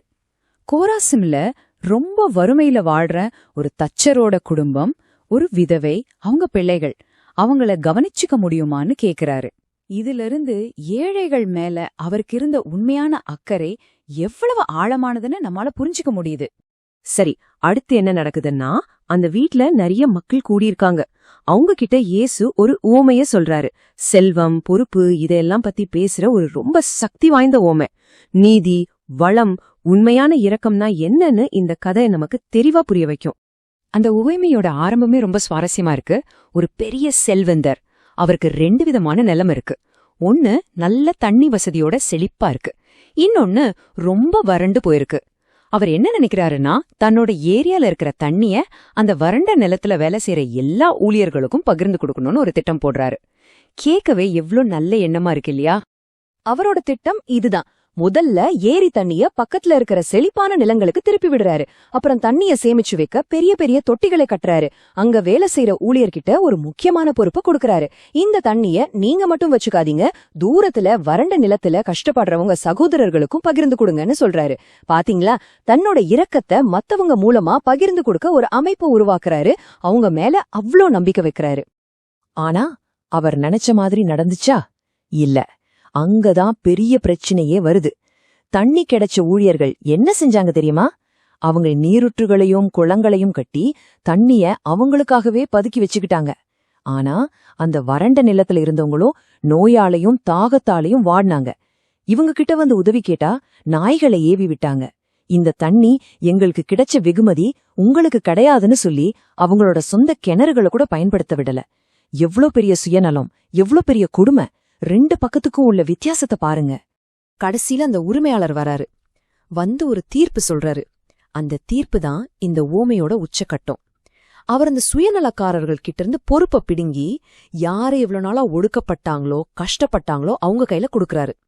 குற்றம் செஞ்ச உங்க சகோதரர்கள் மனந்திரும்பன அவகாசம் கொடுக்கறேன், இனிமே நீங்க தான் என் இரக்கத்தை பகிர்ந்து கொடுக்க போறீங்கன்னு சொல்றாரு. இப்படி செஞ்சா உங்களுக்கு பெரிய சமாதானம் கிடைக்கும், என்னோட அன்பும் கடவுளோட அன்பும் உங்களோட இருக்கும்னு வாக்குறுதி கொடுக்கறாரு. அன்னைக்கு ராத்திரி இயேசு ஒரு குன்று மேல தனியா செபம் பண்ணிட்டு இருக்காரு. அந்த அமைதியான நேரத்துல மனசு முழுக்க வேதனையோட ஒரு உருவம் அவரை தேடி வருது. இதுக்கப்புறம் நடக்க போற உரையாடல் நம்ம மனசையே உருக்குற மாதிரி ரொம்ப ஆழமான ஒண்ணு. வந்தது யாருன்னு பார்த்தா யூதாஸ் இஸ்காரியோத். அவன் இயேசுவோட கால்ல விழுந்து கதறான். போதகரே, என் மனசு ரொம்ப கலக்கமா இருக்கு. நீங்க தூய்மையானவங்கள நேசிக்கிறவர், என்ன பார்த்து அருவருப்பு பற்றாதீங்கன்னு சொல்றான். அவனோட வார்த்தைகள்ல எவ்ளோ வலி, எவ்ளோ போராட்டம். இயேசுவுக்கு முன்னாடி நான் எவ்ளோ தகுதியற்றவன் ஒரு வேதனை தெரியுது பாருங்க. ஆனா இயேசு என்ன செஞ்சாரு? அவரை கண்டிக்கல, திட்டல, மாறா ரொம்ப இரக்கத்தோட பேசுறாரு. யூதா, ஒருத்தன் தன்னையே குற்றவாளின்னு உணர்ந்து வருத்தப்படுறானே, அந்த வழியே ஒரு விதமான மனந்திரும்புதல் தான், அன்புதான் ஒருத்தனை காப்பாத்தோன்னு சொல்றாரு. அதாவது நம்ம தப்ப நாம உணர்றதுதான் மீட்புக்கான முதல் படிங்கிறாரு. அப்போ யூதாஸ் தன்னோட பிரச்சனையோட ஆணி வேறையே சொல்றான். ஓ இயேசுவே, இந்த சிற்றின்ப பசியிலிருந்து என்னை காப்பாத்துங்க, அது எவ்வளவு பெரிய பிசாசு தெரியுமான்னு கெஞ்சுறான். அவனையே அழிக்கிற ஒரு போராட்டத்திலிருந்து விடுதலைக்காக அவன் மன்றாடுறத பார்க்க முடியுது. யூதாஸோட இந்த மனதிருந்தலை பார்த்து இயேசுக்கு எவ்வளவு சந்தோஷம் தெரியுமா? அவர் சொல்றாரு, இந்த அழகான நிலா வெளிச்சம், இந்த நறுமணம், இந்த அமைதி, இந்த பாட்டு சத்தம், இதையெல்லாம் விட நீ எனக்கு கொடுக்கற சந்தோஷம் ரொம்ப பெருசு. இன்னைக்கு அழிஞ்சு போயிட்டு இருந்த ஒரு ஆன்மாவை நான் காப்பாத்திட்டேன்னு சொல்றாரு. ஒரு பாவி மனம் திரும்பும்போது விண்ணகத்துல எவ்வளவு பெரிய கொண்டாட்டம் இருக்குன்னு இது நமக்கு காட்டுது. சரி, இந்த ஆழமான உரையாடலுக்கு பிறகு அவங்களோட பயணம் தொடருது. வழியில ஒரு மூதாட்டி தன்னோட குடும்ப பிரச்சனையோட இயேசு கிட்ட வராங்க. இயேசு அந்த சந்தர்ப்பத்தை பயன்படுத்தி திருமணத்தோட தெய்வீக அர்த்தம் என்னன்னு ரொம்ப அழகா விளக்குறாரு. அந்த அம்மா என்ன சொல்றாங்கன்னா, தன்னோட மருமகள் ரொம்ப கோபக்காரியாவும் மரியாதை இல்லாதவளாவும் இருக்கான்னு புகார் சொல்றாங்க. ஆனா இயேசு ஒரு கேள்வி கேக்குறாரு. சரி, இதே நிலைமை உங்க மகளுக்கு வந்தா என்ன செய்வீங்கன்னு. அதுக்கு அவங்க, நான் என் மகளுக்காக சண்டைக்கு போவேன்னு சொல்றாங்க. பாத்தீங்களா, இங்க பிரச்சனை மருமகளோட குணம் இல்ல, மாமியாரோட பொறாமை. என் மகனோட அன்ப அவ என் கிட்ட இருந்து பறிச்சிட்டான்னு நினைக்கிறாங்க. மகளுக்கு ஒரு நியாயம், மருமகளுக்கு ஒரு நியாயம். இதுக்கு இயேசு தொடக்க நூல்ல இருந்து பதில் சொல்றாரு. ஒருவன் தன் தகப்பனையும் தாயையும் விட்டு தன் மனைவியோடு ஒன்றாயிருப்பான், இருவரும் ஒரே உடலாயிருப்பார்கள்னு கடவுளோட திட்டம் இருக்கு. இந்த திட்டம் பரிபூர்ணமானது, அதனால அதை மாத்த முடியாதுன்னு தெளிவா சொல்றாரு. திருமணம்ங்கிறது கடவுளோட ஆரம்ப திட்டம். அவங்க தொடர்ந்து நடந்து போயிட்டு இருக்கும்போது இயேசு ஒரு விஷயத்த உணர்றாரு. இதுவரைக்கும் அவரை எதிர்த்தவங்க இப்போ அவங்களோட அணுகுமுறைய மாத்துறாங்க. இந்த மாற்றத்தை உணர்ந்த அவர் தன்னோட நெருங்கிய சீடர்களுக்கு ஒரு முக்கியமான எச்சரிக்கை கொடுக்கறாரு.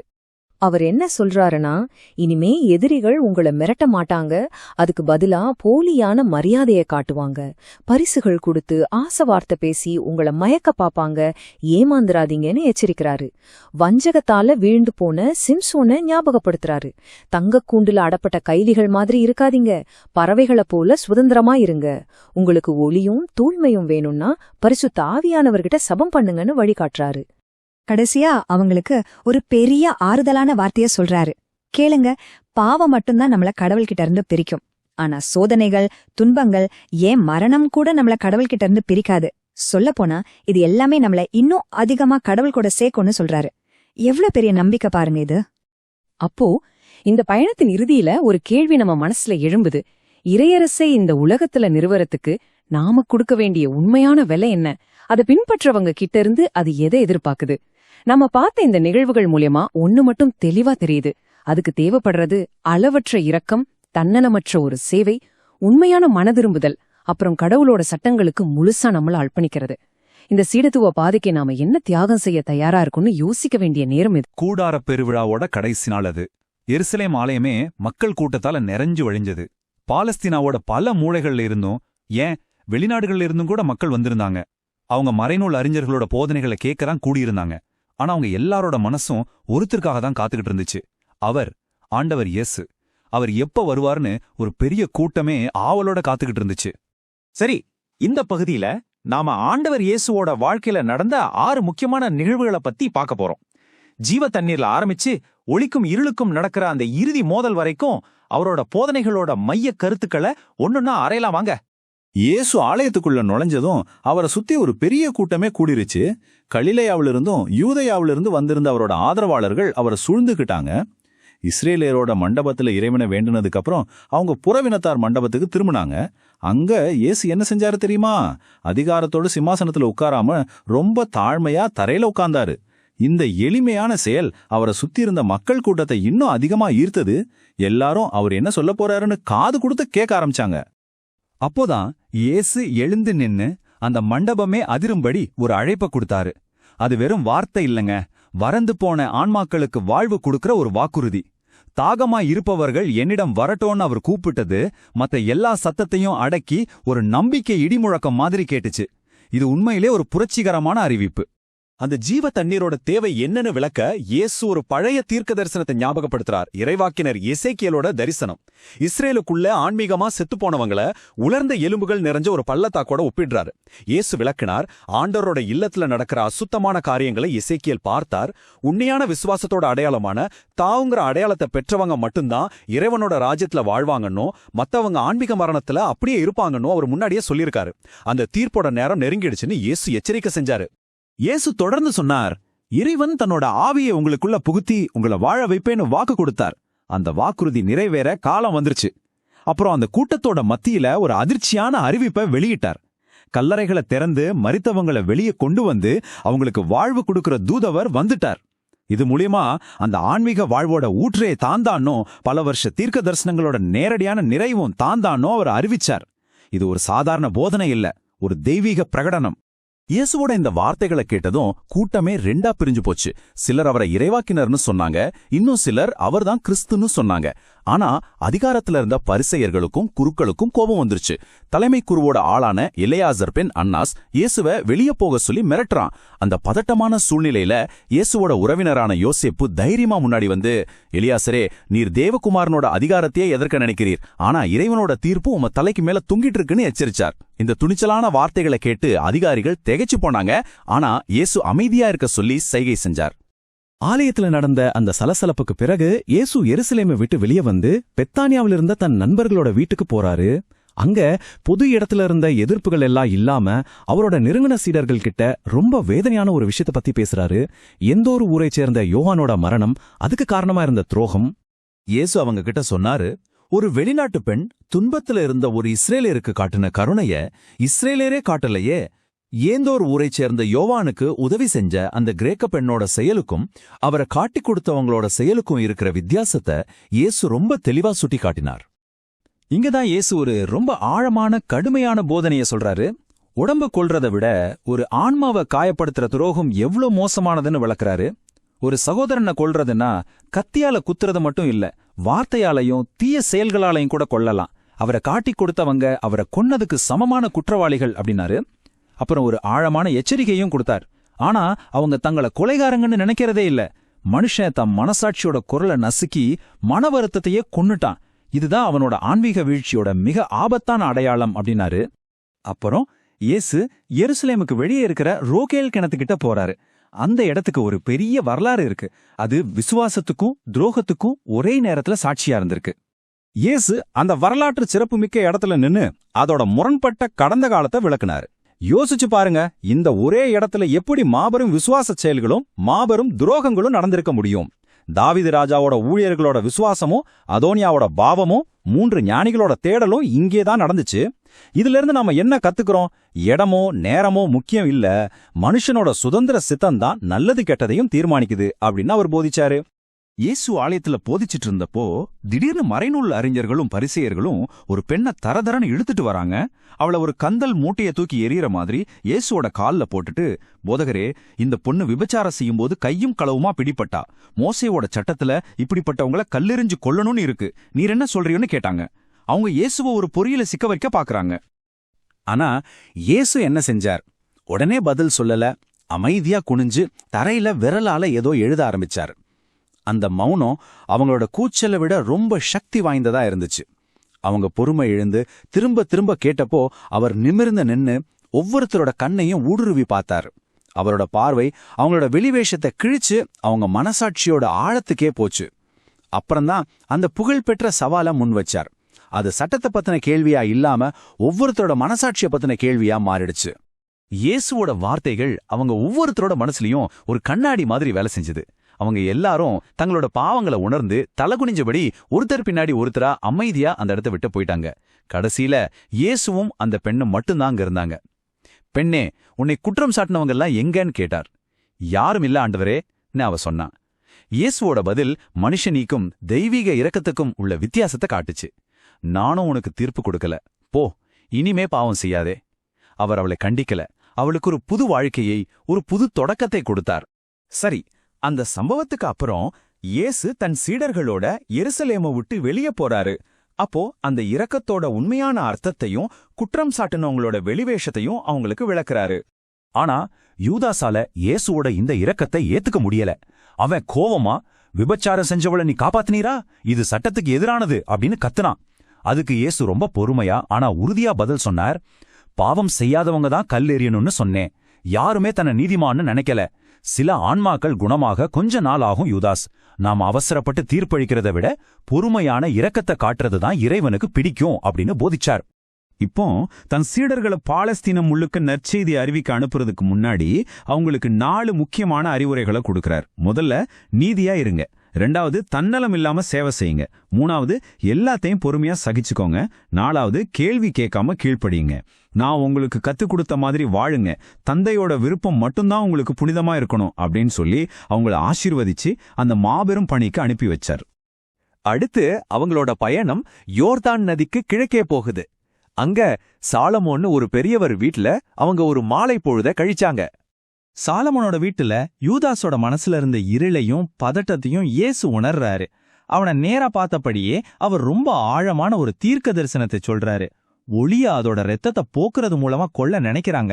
ஆனா ஏன் ரத்தம் சிந்தப்படும் போதுதான் ஏன் ஆவி இந்த உலகத்துக்கு மேல முன்னே போதியம் விட பிரகாசமா ஒளி வீசும். ஒளிய வெறுத்து அதை கொல்றவங்களுக்கு ஐயோ, என்னோட தியாகத்தோட நினைவான ரத்தமும் என்னோட தெய்வீகத்தோட சாட்சியான ஒளியும் அவங்கள பைத்தியமாக்குற வரைக்கும் அவங்க முன்னாடி நிக்கும் அப்படின்னு தன்னோட தியாகத்தை பத்தி முன்னறிவிச்சார்.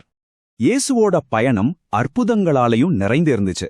இந்த அற்புதங்கள் எல்லாமே அசைக்க முடியாத விசுவாசத்தால தான் நடந்துச்சு. எஸ்போன் பக்கத்துல பெட்ராலிருந்து வந்த ஒரு வணிகன் இயேசுவோட கால்ல விழுந்து, ஆண்டவரே, என் பிள்ளைகளுக்கு பார்வையில்ல, நீர் அவங்கள குணமாக்கணும் தான் நான் பாலைவனத்தையே கடந்து வந்திருக்கேன் அப்படின்னு கெஞ்சினான். அவனோட அந்த தீவிரமான விசுவாசத்தை பார்த்து இயேசு அவனுக்கு வாக்குறுதி கொடுத்தார். அப்புறம் பெத்கோரோன்ல மரணப்படுக்கையில் இருந்த ஒரு பெண்ணை அவளோட குடும்பத்தோட நம்பிக்கைக்காக இயேசு குணமாக்கினார். இப்போ கதை திரும்பவும் எருசலேமுக்கு வருது. இயேசு மறுபடியும் ஆலயத்துக்குள்ள போறாரு. அங்கதான் ஒரு பெரிய மோதல் காத்துட்டு இருக்கு. ஆலயத்தோட கருவூல பகுதியில இயேசு தன்னை உலகின் ஒளின்னு அறிவிக்கிறாரு. இது ஒரு கவிதை இல்ல, ஒரு தெய்வீக உரிமை கோரல். உடனே பரிசேயர்கள் கூட ஒரு கடுமையான விவாதம் ஆரம்பிச்சது. அவங்க அவரோட அப்பா யாருன்னு பூமிக்குரிய விதத்துல கேக்குறாங்க. ஆனா இயேசு அவங்களோட பார்வைய விண்ணக தந்தை பக்கம் திருப்புறாரு. நீங்க என்னையும் அறியல, என் விண்ணக தந்தையையும் அறியல. நீங்க உண்மையிலே என்னை பார்த்தா என் தந்தையையும் கண்டிருப்பீங்க அப்படின்னாரு. அவங்க பூமிக்குரிய ஆதாரங்களை தேடினாங்க. அவரோ ஆன்மீக புரிதலை கொடுக்க முயற்சி செஞ்சார். தன்னோட வார்த்தைகளை நிரூபிக்க இயேசு பிறவியில இருந்தே பார்வை இல்லாத ஒருத்தரை கண்டார். மண்ணை குழைச்சு அவரோட கண்கள்ல பூசி சீலோவாம் குளத்துல போய் கழுவன்னு சொன்னார். அந்த மனுஷன் கீழ்ப்படிஞ்சு முதன்முறையா பாக்குற தரோனோட திரும்பி வந்தான். ஆனா இந்த அற்புதமான அற்புதத்தை பார்த்தும் பரிசேயர்களுக்கு விசுவாசம் வரல. பதிலா அவங்க ஒரு விசாரணையை ஆரம்பிச்சாங்க. குணமானவனையும் அவனோட பெற்றோரையும் கூட விசாரிச்சு அந்த அற்புதத்தை மறுக்க முயற்சி செஞ்சாங்க. ஒளியோட தெளிவான செயல் அவங்க கண்ணு முன்னாடி நடந்தும் அவங்க இருளத்தான் தேர்ந்தெடுத்தாங்க. ஆனா பார்வை கிடைச்ச அந்த மனுஷன் அதிகாரிகளோட மிரட்டலுக்கு பயப்படல. அவன் ரொம்ப தைரியமா சாட்சி சொன்னான். அவர் ஒரு பாவியன்னு எனக்கு தெரியாது, ஆனா ஒண்ணு தெரியும், நான் குருடனா இருந்தேன், இப்ப பாக்குறேன். அவர் இறைவன்கிட்ட இருந்து வரலேனா அவரால் இதை செஞ்சிருக்க முடியாது. அவனோட உடல் பார்வை திறக்கப்பட்டப்போ அவனோட ஆன்மீக பார்வையும் வளர்ந்துச்சு. ஆனா இஸ்ரேலோட போதகர்களோ தங்களோட ஆன்மீக இருட்டுல வேணும்னே இருந்தாங்க. இதுதான் நம்மள ஒரு ஆழமான கேள்விக்கு கொண்டு வருது. வசந்தம் கோடை காலங்கள்ல கிபியோன் பட்டணம் எப்படி இருந்திருக்குன்னு கொஞ்சம் கற்பனை செஞ்சு பாருங்க. வளமான சமவெளியில ஒரு குன்றின் மேல ரொம்ப அழகா காட்சி அளிச்சிருக்கும். ஆனா இப்போ இது குளிர்காலம், அதனால அந்த இயற்கை அழகு கொஞ்சம் மங்கி சாம்பல் நிறத்துல தெரியுது. திராட்சை கொடிகள் எல்லாம் இலை உதிர்ந்து போயிருக்கு. ஒலிவ மரங்கள் கூட ஒருவித சாம்பல் நிறத்துல தான் இருக்கு. ஆனாலும் அந்த பட்டணம் அதோட கம்பீரத்தை இழக்கல. இந்த சூழல்ல தான் ஆண்டவர் இயேசு அங்கிருந்து ஒரு பெரிய கிணற்று நோக்கி நடந்து போயிட்டு இருக்காரு. ஓய்வு நாள் நெருங்கிட்டதால மக்கள் எல்லாரும் ரொம்ப அவசரமா தண்ணி எடுத்துட்டு அவங்க வேலையை முடிக்கிறதுல மும்முரமா இருக்கிறாங்க. இந்த நிகழ்வை நாம ஒரு 4 முக்கியமான கட்டங்களா பிரிச்சு பார்க்க போறோம். முதல்ல கிபியோன்ல ஞானம் எப்படி வெளிப்பட்டதுன்னு பாப்போம்.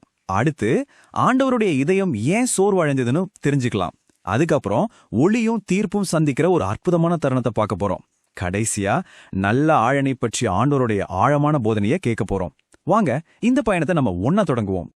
ஆண்டவர் இயேசு அந்த கிணத்தின் கிட்ட வந்த உடனேயே அங்கு கூடியிருந்த மக்கள் எல்லாரும் உணர்ச்சி பெருக்கோட ஒரே குரல்ல கத்த ஆரம்பிக்கிறாங்க. ஓசன்னா, தாவீதின் குமாரனுக்கு ஓசன்னா, ஒரு காலத்துல சாலமோன் அரசர் ஞானத்தை வரவழைச்ச இந்த இடத்துல ஞானமே உருவான நீங்க வந்திருக்கிறது எங்களுக்கு எப்பேற்பட்ட பாக்கியம் அப்படின்னு ஆர்ப்பரிக்கிறாங்க. அவங்களுடைய வரவேற்பை ஏத்துக்கிட்ட ஆண்டவர், ஞானத்தை வரவேற்க தெரிஞ்ச நீங்க உண்மையிலேயே பேறு பெற்றவங்க, உங்களுக்கு இறைவனின் அமைதியும் ஆசீர்வாதமும் உண்டாகட்டும்னு சொல்லி அங்க இருந்த நோயாளிகளை நோக்கி செல்கிறார். அங்க நடந்த அற்புதங்கள்ல ஒண்ணு நம்ம மனச ரொம்பவே உருகிற மாதிரி இருந்துச்சு. ஒரு அம்மா தன்னோட ஊமையான மகனை கண்ணீரோட இயேசுகிட்ட கூட்டிட்டு வராங்க. ஆண்டவர் உடனே குனிஞ்சு அந்த சின்ன பையனோட உதடுகள்ல ஒரு முத்தம் கொடுக்கறாரு. அவ்வளவுதான். பல வருஷமா வார்த்தைகள் வெளிவராத அந்த சிறுவனின் வாயிலிருந்து முதல் முறையா வந்த வார்த்தைகள் என்ன தெரியுமா? இயேசு, அம்மா. அந்த சந்தோஷத்துல அவன் தன் தாயின் கைகள் இருந்து தன்னை விடுவிச்சுக்கிட்டு வேகமா ஓடிப்போய் ஆண்டவர் இயேசோட கழுத்தை கட்டி கொள்கிறான். அப்போ அந்த தாய் இயேசுகிட்ட சொல்றாங்க, ஆண்டவரே, என் மகன் என் கூட அன்பா பேசணும்னு ஒரு சுயநலத்துக்காக நான் இந்த அற்புதத்தை கேட்கல, அதுக்காக மட்டும் இல்ல, மாறா ஒரு குற்றமே இல்லாத ஆட்டுக்குட்டிய போல அவன் ஆண்டவரோட பேரை புகழ்ந்து அவருக்கு முழுமையா அர்ப்பணிக்கப்படணும், அதுக்காகத்தான் அவனுக்கு பேச்சு வரணும்னு நான் ஜெபம் செஞ்சேன் அப்படின்னு விளக்கினாங்க. பாருங்க, ஒரு தாயோட ஜெபத்துல இவ்ளோ பெரிய தியாகம். அப்போ ஜெப ஆலய தலைவர் இயேசுகிட்ட வந்து, போதகரே, நீங்க மக்கள்கிட்ட பேசணும்னு கேக்குறாரு. கூட்டம் ரொம்ப அதிகமா இருந்ததால தான் வீட்டு மேல் மாடையில இருந்து பேசினா எல்லாருக்கும் கேட்கும்னு ஒரு யோசனையும் சொல்றார். அந்தி சாயிர நேரம், மெல்லிய காத்து வீசிட்டு இருக்கு. அந்த அமைதியான சூழல்ல ஆண்டவர் இயேசுவோட சக்தி வாய்ந்த அதே சமயம் இணக்கமான குரல் அந்த சதுக்கத்திலும் சுத்தி இருந்த தெருக்களிலும் ரொம்ப தெளிவா பரவி பாயுது. ஆண்டவர் இயேசு தன்னோட போதனையை அந்த தாயோட தன்னலமற்ற ஜெபத்தை வச்சு ஆரம்பிக்கிறார். அதோட இதே கிபியோன் பட்டணத்துல தான் சாலமோன் அரசன் ஞானத்தை கேட்டான் அப்படின்றதையும் குறிப்புப்படுத்துறார். அவர் கேக்குறார், முடிவில்லாத பேரின்பத்துல அந்த நித்திய ஜீவனை பெறுவதற்கு உங்க வாழ்நாள்ல நீங்க என்ன செய்யணும்? ரொம்ப எளிமையானதுதான். உங்க முழு ஜீவனோடும் முழு இதயத்தோடும் ஆண்டவரை அன்பு செய்யணும். அதோட உங்களை நீங்க நேசிக்கிற மாதிரியே உங்க அயலாரையும் அன்பு செய்யணும். இதுதான் இறைவன் கிட்ட இருந்து அருளை பெறுவதற்கான மிக முக்கியமான நிபந்தனை. அப்போ கூட்டத்தில் இருந்த ஒருத்தர் ஒரு ஆழமான கேள்வியை எழுப்புறார். போதகரே, ஒரு சந்தேகம். சாலமன் ராஜா பின்னாடி பாவம் செய்வார்னு ஆண்டவருக்கு முன்னாடியே தெரிஞ்சிருக்கும் இல்லையா? அப்படி இருந்தும் தேவன் ஏன் அவருக்கு அவ்வளோ பெரிய நன்மைய, அதாவது ஞானத்தை கொடுத்தார்? நீ விரும்புறத கேளுன்னு ஏன் அவர்கிட்ட சொல்லணும்? இந்த கேள்விக்கு இயேசு கொடுத்த பதில் இறைவனோட நீதிய ரொம்ப அழகா விளக்குது. அவர் சொல்றார், முதலாவதா சாலமோனுக்கு ஞானம் கொடுத்தது ஒரு நல்ல செயல். இரண்டாவதா சாலமோன் உலகப் பொருளை கேட்காம ஞானத்தை கேட்டதும் ஒரு நல்ல செயல்தான். இறைவன் நீதியுள்ள தந்தை. ஒருத்தன் பாவம் செய்யறதுக்கு முன்னாடி ஞானத்தை மத்த எல்லாத்தையும் விட அதிகமா நேசிச்சான்னு அந்த கடவுள் கணக்குல எடுத்துக்கிறார். அதனால அவன் பாவம் செய்யும்போது அந்த பிழையோட பெரும்பகுதியை மன்னிக்கிறார். ஒரு நற்செயல் அது பாவத்துக்கு முன்னாடி செஞ்சிருந்தா கூட அது அழிஞ்சு போறதில்ல. பாவி மனம் திரும்பும் போது அந்த நற்செயல் அவனுக்கு மன்னிப்பை பெற்று தருது. அதனாலதான் சொல்றேன், நற்செயல்களை செய்ய கிடைக்கிற எந்த வாய்ப்பையும் தவற விடாதீங்க. தாகமா இருக்கிற ஒருத்தருக்கு அன்போடு கொடுக்கிற ஒரு குளை தண்ணீர் கூட ஒருபோதும் வெகுமதி இல்லாம போகாது. கடைசியா ஆண்டவர் இயேசு தன்னோட போதனையோட உச்சக்கட்டத்துக்கு வர்றார். அவர் சொல்றாரு, இறைவன் மேல நீங்க வச்சிருக்கிற அன்புதான் உண்மையான ஞானம். சொல்லப்போனா அது ஞானங்களுக்கெல்லாம் மேலான ஞானம். ஏன்னா அன்பு செய்றவன் எல்லாவற்றையும் அறிந்திருக்கிறான், எல்லாவற்றையும் கொண்டிருக்கிறான். அதனால பரிசுத்த ஞானத்தை முதல்ல தேடுங்க, மத்ததெல்லாம் உங்களுக்கு கொடுக்கப்படும். இறைவனை அன்பு செய்யுங்க. அந்த அன்பின் வழியா இறைவனை மகிமைப்படுத்த உங்க அயலாரையும் அன்பு செய்யுங்க. கிபியோனை விட்டு வெளியேறி அவங்க ஒரு சாலையில போயிட்டு இருக்காங்க. ஈரமான குளிர்காற்று பலமா வீசுது. இயேசுவும் சீடர்களும் அவங்களுடைய கனமான மேலங்கிகளால தங்களை போர்த்திக்கிட்டு அந்த குன்றிலிருந்து இறங்கி வராங்க.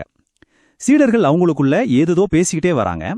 ஆனா இயேசுவோ ரொம்ப ஆழ்ந்த மௌனத்துல தன்னை சுத்தி என்ன நடக்குதுன்னே கவனிக்காத மாதிரி நடந்து வர்றார்.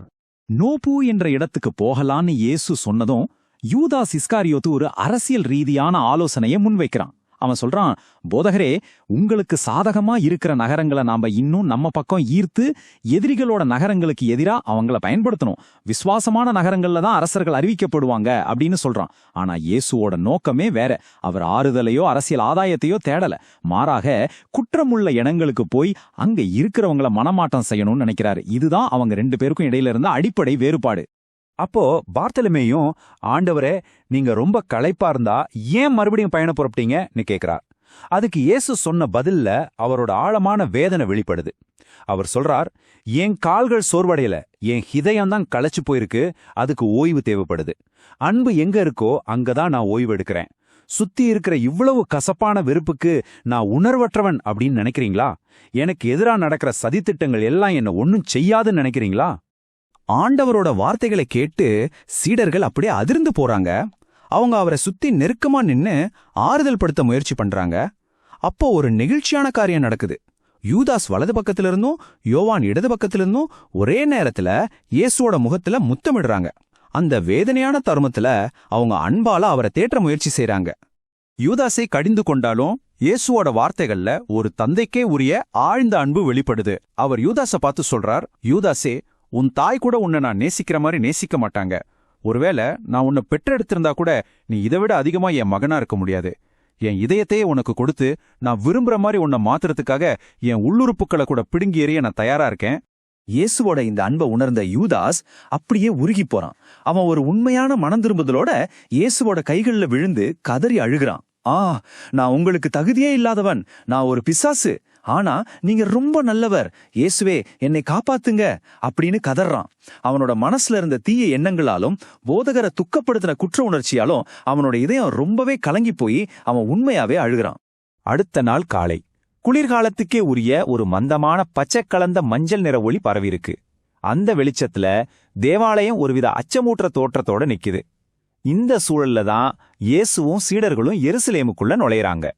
தேவாலய முற்றங்கள் வழியா யாருடைய கவனத்தையும் ஈர்க்காதபடி அமைதியா நடந்து போறாங்க. அப்போ அவங்க ஒருத்தரை சந்திக்கிறாங்க. அவர் யாருன்னா, கொஞ்ச நாளைக்கு முன்னாடி குணமடைந்த, பிறவியிலேயே பார்வையற்ற இருந்த சீதோனியா. அவன் சொல்றான், ஓய்வு நாள்ல குணமடைஞ்சதால என்ன ஜப ஆலயத்திலிருந்து வெளியேத்திட்டாங்க. ஆனா அவன் கொஞ்சம் கூட மனம் தளரல. அவன் தொடர்றான், பரவாயில்ல, மீண்டும் பார்க்க முடியறதே எனக்கு கிடைச்ச மிகப்பெரிய வரம். என்ன குணப்படுத்தினவர் மெசியான்னு சொல்றாங்க. நான் அவரை கண்டுபிடிச்சு அவருக்கு ஊழியம் செய்யணும்னு ஆசைப்படுறேன். நிச்சயமா அவர் தேவகுமாரனாகத்தான் இருக்கணும்னு முழுச நம்புறேன். அந்த விசுவாசமான வார்த்தைகளை கேட்டதும் ஆண்டவர் இயேசு தன்னை வெளிப்படுத்துகிறார். ஒரு நொடி, அந்த நொடியில அவரோட தெய்வீக அழகு பிரகாசிக்குது. அவர் சொல்றார், இப்பொழுது நீ காண்கிறவரும் உன்னுடன் பேசிக் கொண்டிருப்பவருமான அவரே தேவகுமாரன். அந்த தாழ்மையான விசுவாசியை அவனது விசுவாசத்துல இன்னும் உறுதிப்படுத்த ஒரு மின்னல் மாதிரி தன்னோட மகிமையை வெளிப்படுத்தினார். இந்த தெய்வீக வெளிப்பாட்டை கண்ட அந்த மனிதன் ஒரு நொடி கூட தாமதிக்கல. உடனடியா தரையில விழுந்து தன்னோட முகத்தை புழுதியில பதிச்சு, ஆண்டவரே, என் இறைவா, நான் விசுவாசிக்கிறேன் அப்படின்னு சொல்லி அவரை ஆராதிக்கிறான். இப்போ அவன் தன்னோட கண்களால மட்டும் பார்க்கல, தன்னோட ஆன்மாவாலையும் உண்மைய முழுமையா காண்கிறான். அந்த மனிதன் ஆராதிச்சிட்டு இருக்கும்போது அவனை எழுப்பி இயேசு பேச ஆரம்பிக்கிறார். அப்போ சில பரிசேயர்கள் அங்க வந்து குறுக்கிடுறாங்க. அவங்களுடைய வருகைதான் ஆண்டவர் இயேசுவோட மிகவும் பிரபலமான போதனைகள்ல ஒன்றான நல்ல ஆயன் உவமை தொடங்குறதுக்கு காரணமா அமையுது. பார்க்க விரும்பாத குருடர்களை பத்தி இயேசு பேசினதை கேட்டதும் அந்த பரிசேயர்கள் அவரை சவால் விடுற மாதிரி கேக்குறாங்க, ஓ, அப்போ நீங்க சொல்றத பார்த்தா நாங்களும் அந்த குருடர்கள்ல ஒருத்தரா? அதுக்கு இயேசு, நான் உண்மையை அறியாதவங்களுக்கு ஒளிய கொண்டு வர வந்தேன்.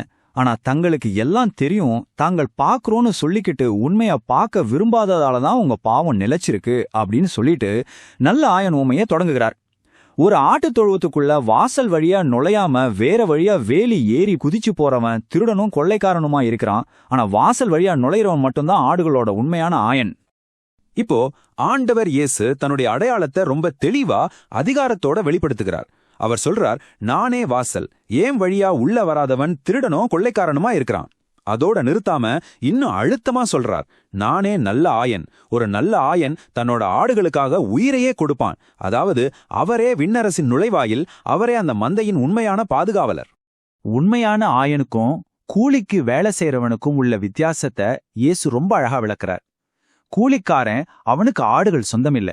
அதனால ஓனாய் வர்றத பார்த்ததும் ஆடுகளை விட்டுட்டு ஓடி போயிடுவான். ஏன்னா அவனுக்கு ஆடுகளை பத்தி கவலையே இல்ல. ஆனா நானோ என் ஆடுகளை அறிந்திருக்கிறேன், என் ஆடுகள் என்னை அறிந்திருக்கின்றன. நல்ல ஆயன் தன் ஆடுகளுக்காக உயிரையே கொடுக்கறான். இயேசுவோட பணி ஒரு குறிப்பிட்ட மக்களுக்கு மட்டும் இல்லைன்றத அவர் இங்க தெளிவுபடுத்துறார். அவர் சொல்றார், இந்த தொழுவத்தை சேராத வேற ஆடுகளும் எனக்கு உண்டு. நான் அவைகளையும் கொண்டு வரணும். அவைகளும் என் சத்தத்தை கேட்கும். அப்ப ஒரே மந்த, ஒரே ஆயன், எல்லாம் ஒன்னா இருக்கும் அப்படின்னு சொல்லி தன்னோட பணி இந்த உலகம் முழுமைக்கானதுன்னு விளக்குறார். இந்த உரையோட உச்சக்கட்டமா இயேசு தன்னோட தெய்வீக அதிகாரத்தை மிக ஆணித்தரமா அறிவிக்கிறார். அவரோட வார்த்தைகளை கேளுங்க. ஒருவனும் என் ஜீவனை என்னிடமிருந்து எடுத்துக்கொள்வதில்லை அப்படின்னு ஒரு சின்ன இடைவெளி விட்டு அவர் தொடர்றாரு. நானே அதை கொடுக்கிறேன், அதை மீண்டும் எடுத்துக்கொள்ளவும் எனக்கு அதிகாரம் உண்டு. ஏன்னா மரணம் ஜீவனை வெல்வது முறை அல்ல, இந்த அதிகாரத்தை தான் என் பிதா எனக்கு கொடுத்திருக்கிறார். இயேசு பேசி முடிச்சதும் கூட்டத்துக்குள்ள ஒரு பெரிய விவாதம் ஆரம்பிக்குது. சிலர் அவர் ஒரு பரிசுத்தவான் அப்படின்னு சொல்றாங்க. மத்தவங்களோ இல்ல அவருக்கு பிசாசு பிடிச்சிருக்குன்னு சொல்றாங்க. இந்த பொதுவான குழப்பத்துக்கும் விவாதத்துக்கும் மத்தியில இயேசு அதையெல்லாம் பெருசா எடுத்துக்காம குணமடைஞ்ச சீதோனியா பக்கம் திரும்பி அவனுக்கு தனிப்பட்ட வழிகாட்டுதலை கொடுக்கலார். அப்போ அந்த மனிதன் கேக்குறான், ஆண்டவரே, நான் எல்லாத்தையும் விட்டுட்டு உங்களை பின்பற்றலாமா? அதுக்கு இயேசு, நாம் ஒன்றாக செல்வோம் அப்படின்னு